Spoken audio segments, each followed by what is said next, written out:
Video like जरूर कर लीजिए और ऐसे वीडियो लगातार फ्री में पाने के लिए चैनल को तुरंत सब्सक्राइब कर लीजिए और बेल आइकन को जरूर टैप कर लीजिए ताकि आगे भी सारे वीडियो आपको मिलते रहे। यूट्यूब में फॉलो करते हैं तो प्लीज ये वाला फ्री टेलीग्राम चैनल जरूर ज्वाइन कर लीजिएगा। सारे नोटिफिकेशन सारे अपडेट यहीं पे आते हैं, ध्यान रखिए। दोस्तों आपका स्वागत है यूपीपीएससी बेस्ट ऑनलाइन कोचिंग के इस यूट्यूब चैनल पर। दोस्तों आज की इस क्लास में हम लोग इतिहास के महत्वपूर्ण युद्ध आंग्ल मैसूर युद्ध की चर्चा करेंगे जिसे कि टीपू सुल्तान के द्वारा लड़ा गया है। तो देखिए आंग्ल मैसूर युद्ध में कुल 4 युद्ध हुए थे, जिसमें से प्रारंभ के 2 युद्ध हैदर अली के द्वारा लड़े जाते हैं और अंतिम 2 युद्ध टीपू सुल्तान के द्वारा लड़े गए थे। तो आज हम लोग टीपू सुल्तान के द्वारा लड़े गए युद्धों के बारे में पढ़ेंगे। दोस्तों यह क्लास सभी प्रकार के स्टेट पीसीएस एग्जाम और वनडे एग्जाम के लिए समान रूप से उपयोगी है। चलिए बढ़ते हैं आगे अपने क्लास की ओर। यहाँ पर टीम के पेड कोर्सेज से जुड़े कुछ इन्फॉर्मेशन दिए गए। अगर आप टीम के पेड कोर्सेज से जुड़ना चाहते हैं तो आप इन दिए गए नंबर पे कॉल करके पेड कोर्स से जुड़ने की प्रक्रिया समझ सकते हैं। इसके अतिरिक्त ज्ञान सर का व्हाट्सएप नंबर है, आप यहाँ से व्हाट्सएप के माध्यम से भी जानकारी प्राप्त कर सकते हैं। अगर अभी तक आपने टेलीग्राम पर हमें फॉलो नहीं किया है तो @study for civil services search करके जरूर फॉलो कीजिएगा। दोस्तों जितने भी नोटिफिकेशन और अपडेट्स हैं सब आपको टेलीग्राम के माध्यम से मिल जाएंगे। चलिए अब बढ़ते हैं आगे अपने क्लास की ओर। इससे पहले की क्लास में हम लोगों ने 2 आंग्ल मैसूर युद्ध पढ़ रखा है। आज हम लोग तीसरे आंग्ल मैसूर युद्ध की बात करेंगे। तो तृतीय आंग्ल मैसूर युद्ध, ये युद्ध होता है 1790 से लेकर 92 के बीच में और इसकी जो समाप्ति होती है ये श्रीरंगपट्टनम के संधि के तहत इसको समाप्त किया जाता है। देखिए अब आपने पीछे पढ़ा था द्वितीय आंग्ल मैसूर युद्ध जो लड़ता है हैदर अली लड़ता है और हैदर अली काफ़ी ज़्यादा कूटनीतिज्ञ राजा था। वो मराठों और निज़ामों को अब हर युद्ध में अपने पक्ष में किसी न किसी तरीके से मिला लेता था। लेकिन हैदर अली के मृत्यु के बाद उसका पुत्र टीपू सुल्तान हैदर अली के जितना कूटनीतिज्ञ नहीं था। तो यहाँ से क्या होता है, इसका फायदा अंग्रेज उठाते। अंग्रेज क्या करते हैं, मराठों और निज़ामों को अपने पक्ष में मिला लेते हैं, जिससे मैसूर थोड़ा कमज़ोर होता है। हैदर अली की तुलना में टीपू सुल्तान थोड़ा सा कमजोर पड़ जाता है। अब यहाँ पे दिया यही है, देखिए कार्नवालिस ने मराठों और निज़ामों को क्षेत्र देने का लालच देकर अपने पक्ष में कर लिया। देखिए इससे पहले अब तक जितने भी युद्ध थे, मतलब आंग्ल मैसूर युद्ध प्रथम और द्वितीय में अंग्रेज जो थे मराठों और निज़ामों को उतनी कुशलता से हैंडल नहीं कर पा रहे थे जैसे कि हैदर अली कर पा रहा था। लेकिन यहाँ पर कार्नवालिस सफल हो जाता है। वो क्या करता है, मराठों और निज़ामों को अपने पक्ष में कर लेता है। अब इससे क्या होता है, जो निज़ाम होते हैं निज़ाम टीपू के खिलाफ युद्ध की तैयारी करते हैं। अब इस बात की भनक लग जाती है टीपू सुल्तान को। निजाम अभी तैयारी में थे, टीपू सुल्तान को भनक लग जाती है। अब टीपू सुल्तान क्रोधित हो जाते हैं और क्रोधित होकर त्रावणकोर पर अटैक कर देते हैं। अब जब ये त्रावणकोर पर अटैक करते हैं तो अंग्रेज बस गलती की तलाश कर रहे थे। गलती मतलब एक मौका मिले हमें भी युद्ध में शामिल होने का। अब यहाँ पर क्या हुआ, त्रावणकोर पर जब ये अटैक करते हैं तो यहाँ पर अंग्रेज, मराठा और निज़ाम तीनों एक साथ मिल करके टीपू पर हमला करते हैं। अब देखिए 3 पार्टी, ये जो संयुक्त सेना है, इनकी संयुक्त सेना के सामने टीपू सुल्तान की सेना कमजोर पड़ती है और यहाँ पर टीपू सुल्तान की हार हो जाती है। अब टीपू सुल्तान की हार हो जाती है। अब ये हार हल्की नहीं, बहुत गंभीर हार होती है। इसमें टीपू सुल्तान के 2 पुत्र बंधक हो जाते हैं। अब उनको छुड़ाने के लिए और अपने वर्चस्व को बचाए रखने के लिए टीपू सुल्तान को श्रीरंगपट्टनम की संधि करनी होती है 1792 में। ये श्रीरंगपट्टनम की संधि कितनी खतरनाक संधि, आप अंदाजा लगा सकते हैं कि 3 करोड़ रुपए का जुर्माना लगाया गया टीपू सुल्तान के ऊपर। जबकि आपने देखा था कि जब प्रथम आंग्ल मैसूर युद्ध हुआ था उसमें हैदर अली अंग्रेजों के ऊपर इतना कठोर जुर्माना नहीं लगाते।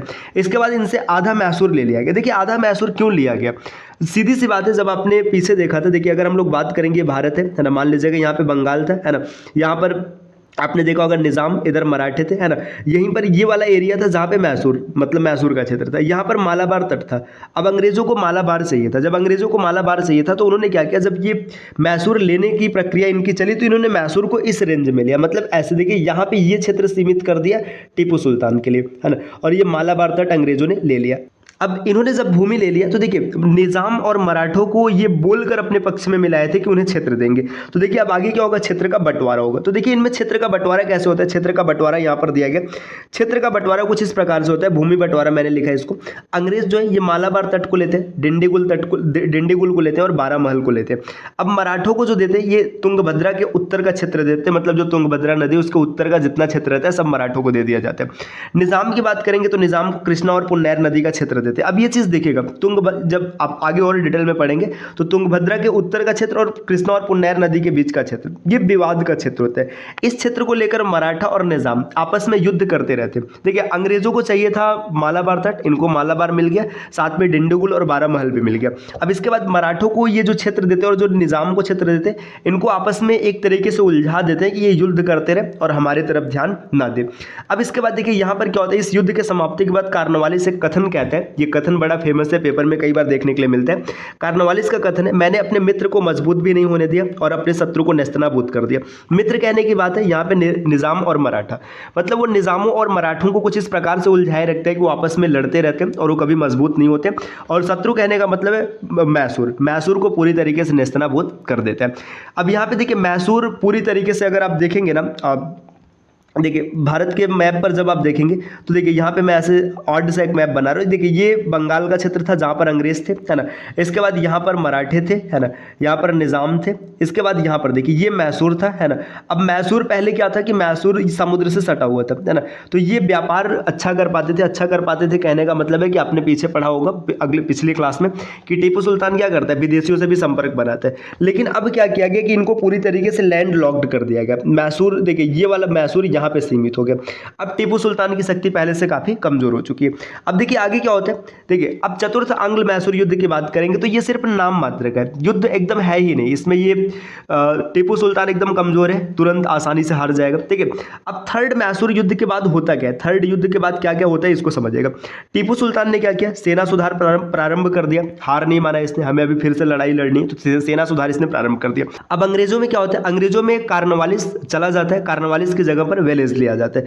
वेलेस्ली ने सहायक संधि प्रस्तुत किया था, आपको पता होगा, और सहायक संधि सबसे पहले निजामों ने स्वीकार किया था। ये क्वेश्चन कई बार वनडे एग्जाम में बना है कि सहायक संधि किसने प्रस्तुत किया, तो वेलेस्ली ने, और सबसे पहले स्वीकार किसने किया था, तो निजामों ने सबसे पहले सहायक संधि स्वीकार किया था।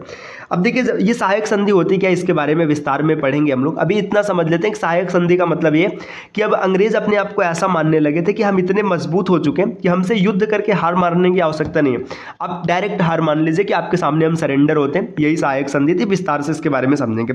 लेकिन टीपू सुल्तान क्या होता है, सहायक संधि स्वीकार नहीं करता है। अब जब टीपू सुल्तान सहायक संधि स्वीकार नहीं करता है तो उसी के बदले में चतुर्थ आंग्ल मैसूर युद्ध होता है। देखिए चतुर्थ आंग्ल मैसूर युद्ध सिर्फ नाम मात्र का युद्ध है, इसमें टीपू सुल्तान पहले से काफी कमजोर है। देखिए टीपू ने सहायक संधि स्वीकार नहीं किया, चतुर्थ आंग्ल मैसूर युद्ध होता है और टीपू यहां पर मारा जाता है ना। अब जब टीपू मर गया, मतलब टीपू की मृत्यु हो गई, तो अब अंग्रेजों को चाहिए पूरा मैसूर। तो इन्होंने क्या किया, वाडियार वंश के नाबालिग बालक को शासक बनाकर सहायक संधि पर हस्ताक्षर करा लिया। 1799 की घटना है ना।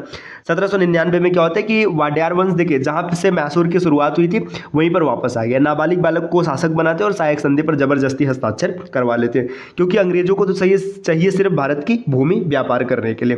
ठीक, इसके बाद देखिए क्या होता है, इसके बाद अब हम लोग बात करते हैं थोड़ी सी टीपू सुल्तान के बारे में, है ना। देखो टीपू सुल्तान से जुड़े कुछ क्वेश्चंस वनडे एग्जाम में देखने के लिए मिलते हैं, कई बार स्टेट पीसीएस एग्जाम में भी मिलते हैं, तो ये आपको पता होना चाहिए। इसका वास्तविक नाम था फतेह अली साहब टीपू। ठीक, इसके बाद इसे मैसूर का शेर या मैसूर का बाघ भी कहा जाता है। इसके भारत में रॉकेट तकनीकी का जनक ये किसे माना जाता है, टीपू सुल्तान को माना जाता है। तो दोस्तों ये मैसूर के तृतीय और चतुर्थ युद्ध रहे। अब आपने देख लिया कि मैसूर किस प्रकार से अंग्रेजों के कंट्रोल में आ जाता है। अब मैसूर के बाद आगे हम लोग पढ़ेंगे आंग्ल मराठा युद्ध, कि अब मैसूर को निपटाने के बाद अंग्रेज किस प्रकार से मराठों को निपटाते और धीरे धीरे करके पूरे भारत को अपने नियंत्रण में लेते हैं। तो चलिए दोस्तों, आपसे मिलते हैं अगले क्लास में कुछ नए कॉन्सेप्ट के साथ। तब तक के लिए नमस्कार।